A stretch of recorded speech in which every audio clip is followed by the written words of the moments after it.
Assalamualaikum warahmatullahi wabarakatuh. Perkenalkan, nama saya Suryani Tesahari dengan NIM 911422037, kelas A Pendidikan Ekonomi. Di sini saya akan memaparkan materi akuntansi kas dan akuntansi piutang. Langsung saja saya akan memaparkan materi pertama, yaitu kas. Kas, aset paling liquid, adalah media pertukaran standar dan dasar untuk mengukur dan menghitung semua item lainnya. Perusahaan umumnya mengklasifikasikan kas sebagai aset lancar. Uang tunai terdiri dari uang logam, mata uang, dan dana yang tersedia pada deposito di bank. Instrumen yang dapat dinegosiasikan seperti wesel, cek bersertifikat, cek kasir, cek pribadi, dan draft bank juga dipandang sebagai uang tunai.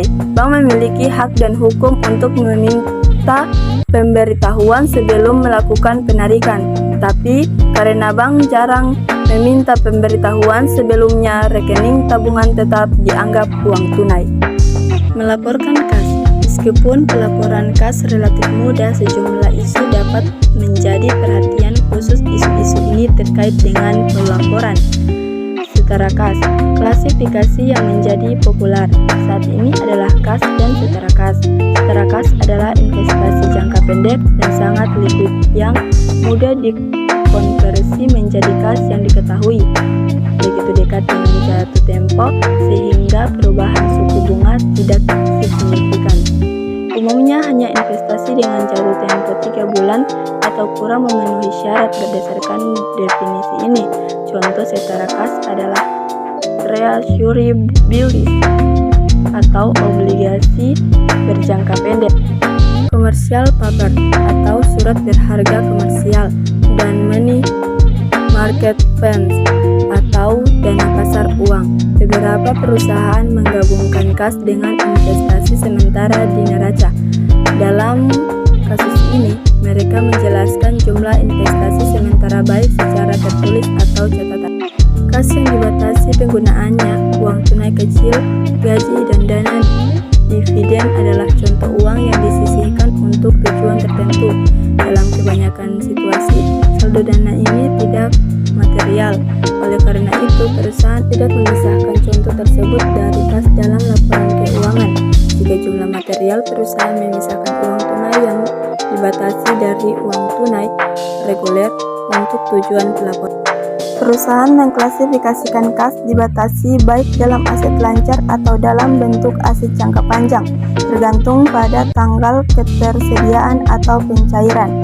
Klasifikasi pada bagian saat ini sesuai jika menggunakan uang tunai untuk pembayaran kewajiban yang ada atau yang jatuh tempo dalam 1 tahun atau siklus operasi, tergantung mana yang lebih lama.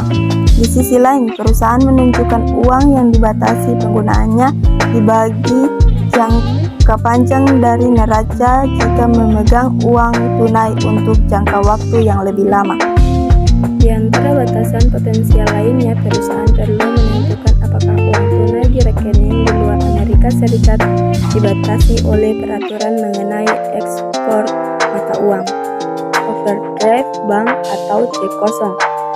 Cerukan bank terjadi ketika perusahaan menulis cek lebih dari jumlah di akun kasnya.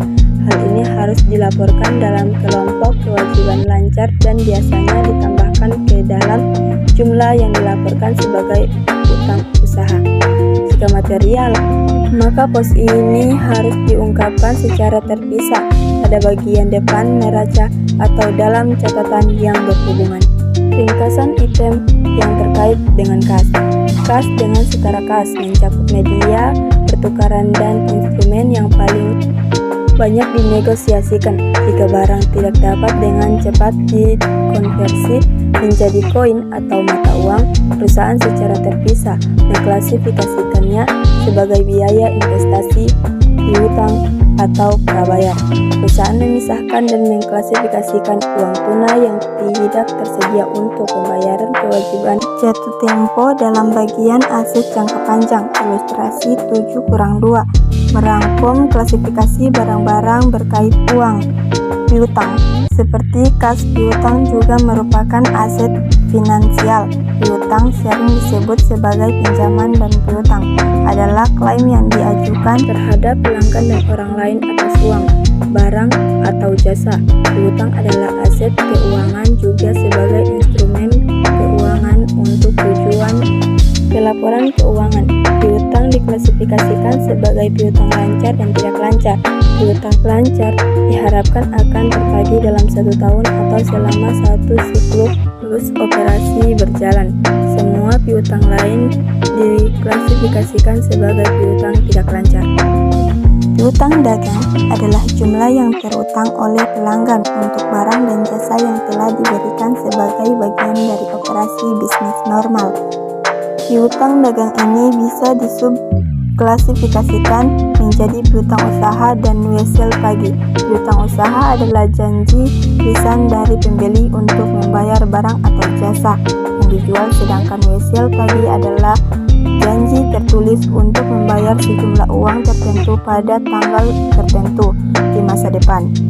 Wesel ini dapat berasal dari penjualan, pembiayaan, atau transaksi lainnya. Non-trade piutang timbul dari berbagai transaksi. Beberapa contoh piutang usaha adalah: 1. Uang muka kepada karyawan dan karyawan. 2. Uang muka kepada anak perusahaan. 3. Simpanan yang dibayarkan untuk menutupi potensi kerugian atau kerugian. 4. Deposito dibayarkan sebagai jaminan kinerja atau pembayaran. 5. Dividen dan piutang bunga. 6. Klaim perusahaan asuransi untuk korban yang ditopang. B. Terdakwa di bawah jas. C. Badan pemerintah untuk mengembalikan pajak. D. Pembawa umum barang rusak atau hilang. E. Kreditor untuk barang yang dikembalikan rusak atau hilang. F. Pelanggan untuk barang yang dapat dikembalikan, peti, wadah, dan lain-lain. Piutang dagang adalah piutang atau tagihan yang timbul pada penjualan kredit, barang atau jasa dalam suatu perusahaan atau organisasi yang merupakan usaha pokok perusahaan, atau semua pelanggan untuk barang atau layanan jasa yang disampaikan secara kredit. Angka total akan ditampilkan apabila suatu perusahaan atau organisasi mempunyai hubungan jual beli dengan suatu pihak sehingga terdapat piutang dagang dan utang dagang atau utang lainnya. Penulisan dalam neraca tidak boleh dikompensasi, tetapi harus dinyatakan secara terpisah. Bila piutang timbul dari penjualan aset, perusahaan memberikan pinjaman kepada pihak tertentu, maka piutang tersebut tidak termasuk golongan piutang dagang, tapi dinamakan piutang non-dagang. Piutang dagang muncul ketika penjualan terjadi, tetapi perusahaan belum menerima kas bayarnya. Piutang dagang tergantung dari penjualan kredit per periode dan lamanya periode pengumpulan piutang. Sebagai contoh, jika suatu perusahaan atau organisasi mempunyai penjualan rata-rata sebesar Rp1.000.000 per hari, kemudian periode pengumpulan piutang adalah 30 hari. Piutang dagang perusahaan atau organisasi tersebut saat kondisi sudah mulai stabil adalah 1 juta kali 30 hari, sama dengan 30 juta. Jika kebijakan kredit perusahaan atau organisasi berubah, misalnya tingkat penjualan kredit dikurangi atau periode pengumpulan piutang dipercepat, piutang dagang perusahaan tersebut juga akan berubah. Piutang dagang biasanya tidak menyatakan dalam suatu perjanjian khusus sebagaimana tagihan lainnya. Dengan demikian, perusahaan piutang dagang kurang terjamin, juga sukar untuk dipindahkan atau terjualbelikan. Piutang dagang yang diharapkan tertagih dalam jangka waktu 1 tahun atau siklus usaha normal diklasifikasikan sebagai aktiva lancar. Akan tetapi, kadang-kadang seluruh piutang dagang diklasifikasikan sebagai aktiva lancar tanpa memandang jangka waktu tertagihnya. Dalam kasus demikian, jumlah piutang dagang yang jangka waktu penagihnya lebih dari 1 tahun atau siklus usaha normal harus diungkapkan dalam catatan atas laporan keuangan. Masalah-masalah akuntansi yang bersangkutan dengan piutang dagang meliputi dua hal, yaitu pengakuan piutang dagang atau usaha, penilaian piutang dagang usaha. Sekian materi yang saya paparkan. Wabillahi taufiq wal hidayah. Wassalamualaikum warahmatullahi wabarakatuh.